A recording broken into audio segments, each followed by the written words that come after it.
Wow, thank you guys. Thank you for coming out. You gotta put that down. I gotta get something off my chest first. Can you guys help me? Yeah. Can you help me?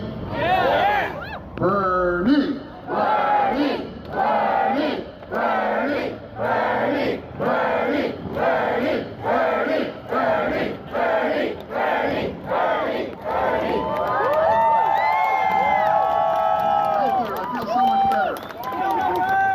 I am in the most unenviable task of following my amazingly beautiful and talented wife and standing in the way between you and hearing from the most popular Democrat in the entire country.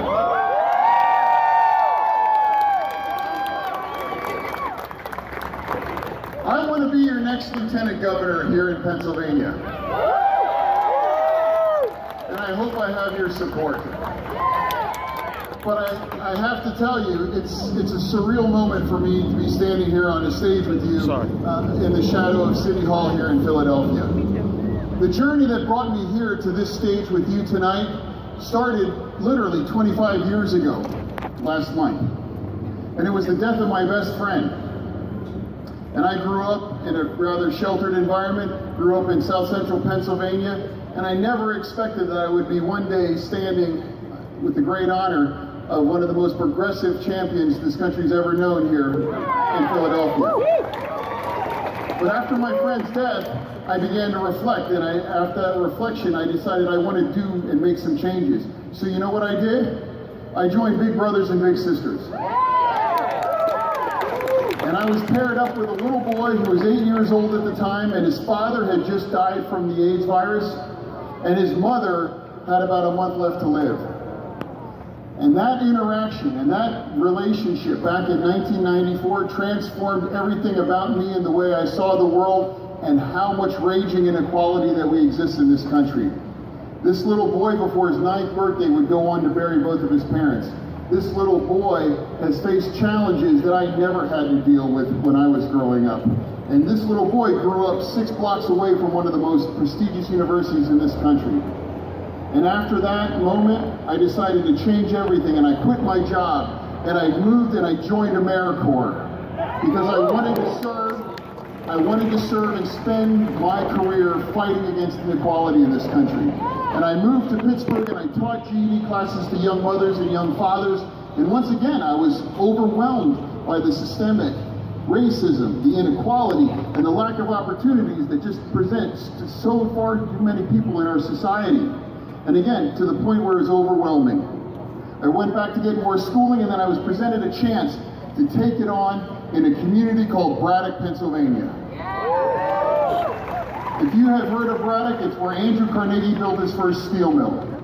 And it was a community of unrivaled wealth and prosperity, but it also would go on to be one of the most challenged, marginalized, and unequal communities in the entire state, losing 90% of its population. And I was warned against coming there. I was warned against taking this on. But I went there because I wanted to make my career in my own small way about confronting inequality. Yeah. And the programming that I started helped a lot of young people get their lives back on track. But 4 years into it, 2 of them were gunned down through gun violence. And I knew that then I wanted to make another change. So I did the improbable thing of running for mayor. Now normally when Bernie and I were walking from the hotel, they probably assumed I was a security detail. So running for mayor was a difficult proposition, but I won that first race, that first election in 2005 by 1 single vote. And I did that because the young people that I worked with and the young people that I served registered to vote, and they knocked on doors with me. The greatest professional honor of my life is being elected mayor of that community, a marginalized community of 4 terms. Going forward, some of the things that I'm most proud of that we've accomplished there is we went 5.5 years without the loss of violence in our community. We tackled gun violence. In a community that did not have a functioning restaurant within its borders, today there are 4 of them. In a community that lost its access to health care, we fought back and reestablished health care. When Governor Corbett threatened me with the health department and legal sanctions thank you for that, for sanctioning same-sex weddings in 2013, I said, you know what? If you want to send the gay police, you know where I live. Come get me. Progressive values have been at the heart of my campaign. Progressive values have been about my decade and 17 years of service. And I'm proud to say, if I'm your next lieutenant governor, I will have Bernie's back on all the issues that we all here collectively care about. I have seen firsthand what a living wage of $50 an hour or more can do. I have seen firsthand what happens when a community loses health care and is able to get it back.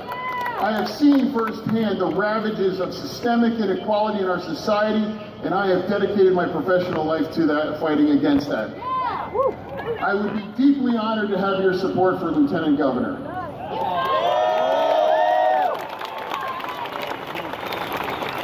But no matter what happens on May 15th, I have to tell you that the journey that I embarked on some 25 years ago is culminating tonight in your presence here at the steps of City Hall. Because I can think of no finer honor that I could feel as somebody that dedicated my life to fighting against inequality, to share a stage with a national figure that has done more than any other elected official within memory to fight against inequality in our country and bring these issues to the forefront.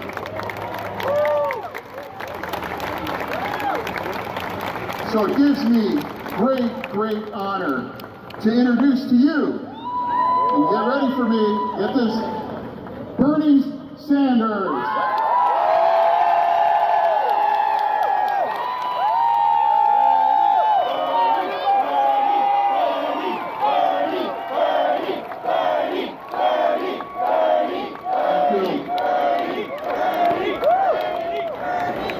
Thank you, John, for that introduction. Most importantly, thank all of you for coming out here tonight to make sure that John is the next Lieutenant Governor of the state of Pennsylvania. Thank you all. But the reason that I'm here tonight is not just to help John get elected, because John understands, as you understand, and as I understand, that if we are going to change Pennsylvania or Vermont or America, change comes place from down below to the top, not the other way around. Now, I have no doubt but that John is going to do a great job as Lieutenant Governor, but he cannot do it alone. Here in Pennsylvania and all over this country, we need millions of people to stand up, to fight back, and to tell the billionaire class that this country, this state, belongs to all of us, not just the 1%. We are seeing some beautiful things all across this country. We are seeing working people, we are seeing young people get involved in the political process, reclaiming our democracy in a way that we have not seen for a very, very long time. What John's campaign is about, and what the progressive message is about, is that we are going to transform this country and create a government that works for all of us, not just wealthy campaign contributors. There is no reason why we remain the only major country on earth not to guarantee health care to all people as a right, not a privilege.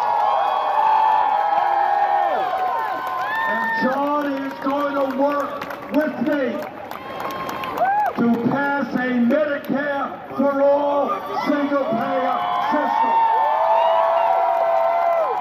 And John understands that it is totally absurd the highest prices in the world, to take on the greed Sorry about that. of the 10 minute limit pharmaceutical industry, on his phone. lower the cost of prescription drugs. And John understands that in America, if you work 40 hours a week or more, you should not be living in poverty. And let us be clear, the federal minimum wage, Pennsylvania minimum wage of $7.25 an hour is a starvation wage. And we are going to raise that minimum wage to a living wage, $15 an hour. And when we talk about decent wages, we're going to end the disgrace of women making 80% on the dollar to pay. Equal pay for equal work. And women in this country are going to control their own bodies, not the government.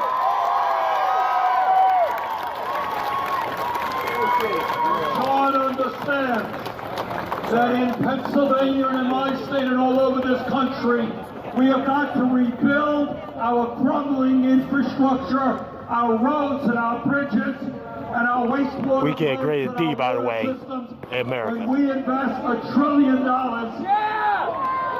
we can create millions of decent paying jobs.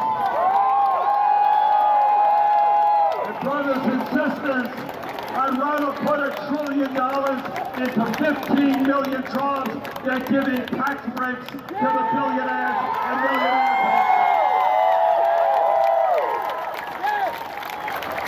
And John understands that in a competitive global economy, we need the best educated workforce in the world. And that means that every working family has access to universal, high-quality, affordable child care. And we are going to make public colleges and universities tuition free. And we're going to end the absurdity of young people leaving school $50,000 or $100,000 in debt. John understands, as you understand, as I understand, that we need common sense gun safety legislation in this country. And we're going to stand up to the NRA and anybody else to make sure that we pass the gun safety legislation that the American people want. Together to end the disgrace of having more people in jail in the United States than any other country on earth. We need jobs for our young people, not jail cells. And as Giselle mentioned a moment ago, we need comprehensive immigration reform.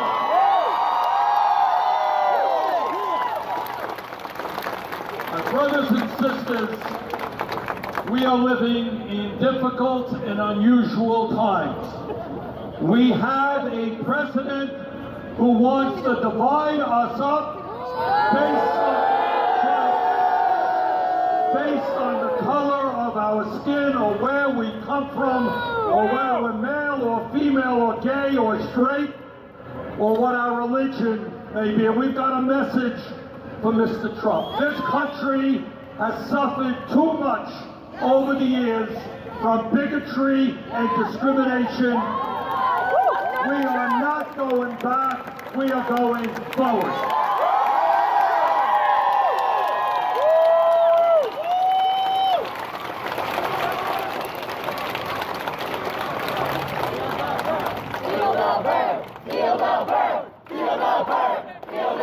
Brothers and sisters, what John's campaign is about and what we're here tonight for is more than just an election for lieutenant governor.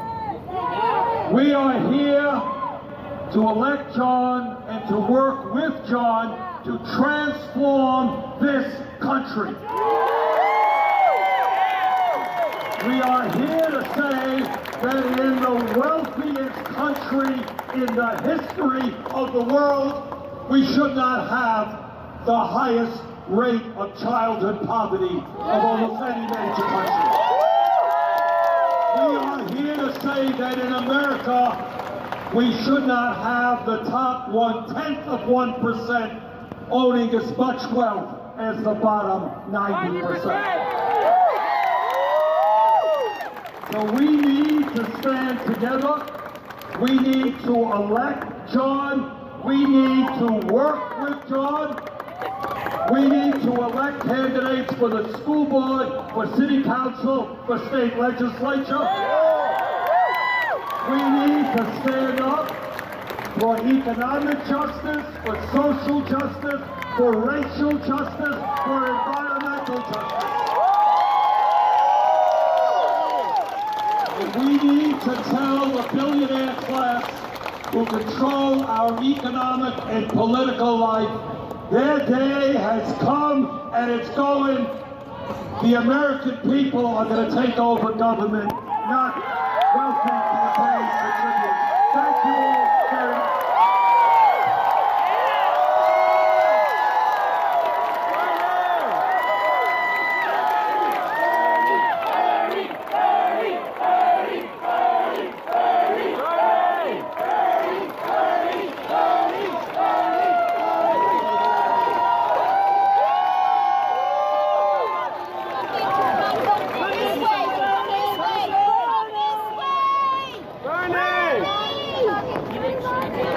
Hope you enjoyed that speech, and y'all stay safe, and listen to me sing horribly in public. Sounded better in my head. Even though it's waterproof, I still don't trust it. See? See, even though this phone is waterproof, I still don't trust it.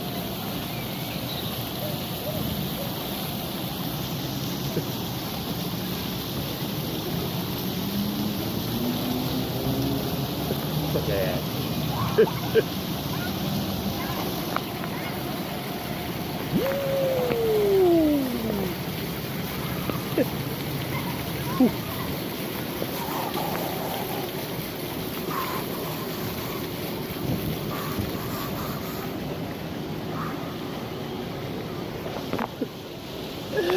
Da, da, da, da.